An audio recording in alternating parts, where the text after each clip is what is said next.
Hello, friends. This is Dave Hurwitz, executive editor at ClassicsToday.com, here with random reviews from the Overflow room and our ongoing reverse alphabetical excursion into repopulating my shelves here.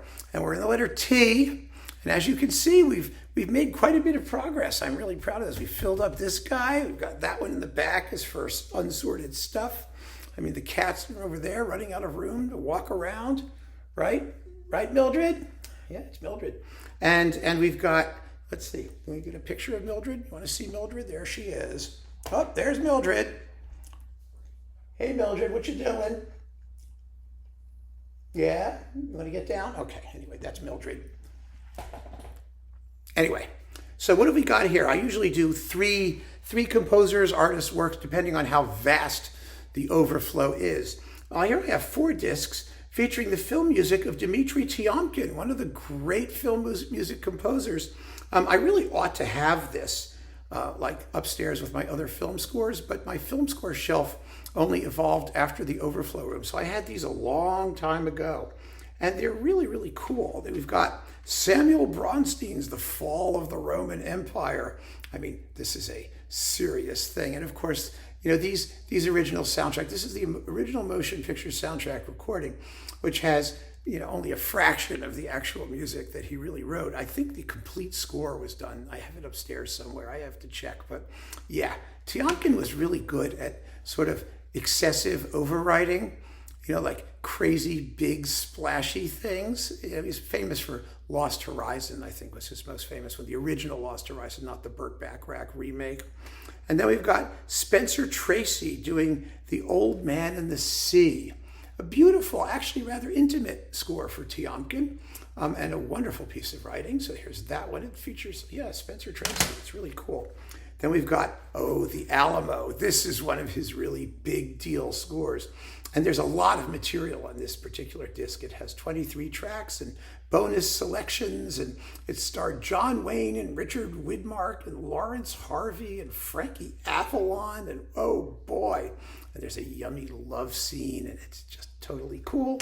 And then I've got this Citadel recording, a selection of stuff. The Guns of Navarone Suite, The President's Country, Rhapsody of Steel, the complete original documentary film score, which is really cool, 22 minutes.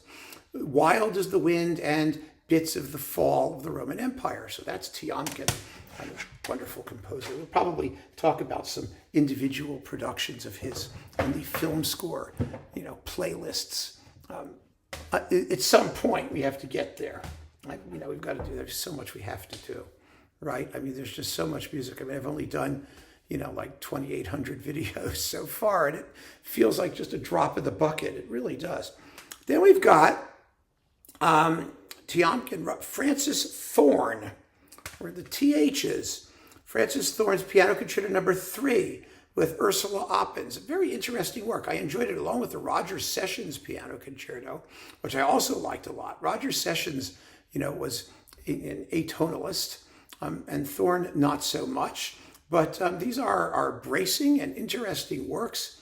It's with the Westchester Philharmonic under Paul Lustig Dunkel. I enjoyed this disc very much. It's on New World. And Robert Taub and Ursula Oppens are fabulous pianists. So this is a keeper. And it goes over there. And let's see, last but not least, see, this is a quickie. We're going to get through this. The Cello Concerto. Cello Concertos by Virgil Thomson and Charles Fuzel, and short pieces. Now, most people don't even know that Virgil Thomson wrote a cello concerto. It's Rider on the Plains, Variations on a Southern Hymn, and Children's Games. Delightful piece. It's only about 20 minutes long. It's the same thing with the piano concertos we just talked about. They're kind of short, and for that reason, you can't imagine anybody ever playing them very often. It's a shame. It's a shame because our concert life is so ossified. You know, things have to be a certain length, and they have to take a certain amount of time, and they can only take a certain amount of work. And so much worthy music doesn't get performed live. But Virgil Thomson's Cello Concerto is quite lovely. And Fuzel's piece is called Right River, Variations for Cello and String Orchestra. It's only 11 minutes long. It's with the New England String Ensemble under Susan Devaney Weiner.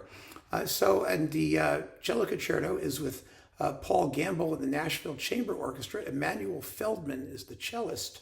This is on Albany Records. You also get Thomson's 4 portraits for cello and piano, and a portrait of Frederick James, and then Charles Fusel's, or Fussell. I'm just pronouncing it Fusel because I just like the way it sounds better. It might be Fussell, Fussell. 2 ballads for cello and piano.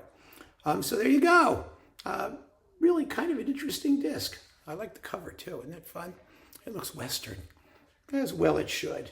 I think that must be Mr. Cello guy here, Emmanuel. What was his name here? Emmanuel Feldman. Yes, he's a cowboy cellist.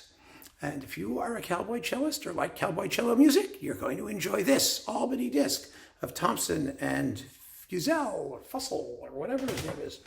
So there you go, my friends. 3 more from the Overflow room, and we are rapidly approaching the big T. So hang in there. Keep on listening, friends. Thanks so much for joining me. Take care.